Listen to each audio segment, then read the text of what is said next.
চলে আসবে সোনা। ওই তো মনে হয় চলে এসেছে, যাই। তুমি চলে এসছো? হ্যাঁ এই তো। কই জিহান কই? পাপা, তুমি আমার জন্য সাইকেল চকলেট এনেছো? দাঁড়াও, তোমার জন্য কি এনেছি দেখো। এই দেখো। না, আমি এটা নেব না।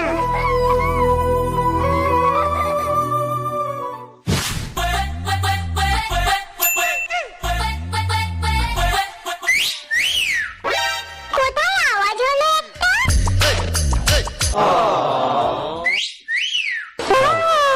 আবার কোথায় শব্দ হলো? এই দেখো, এটা কি বলো তো? Wow, thank you papa.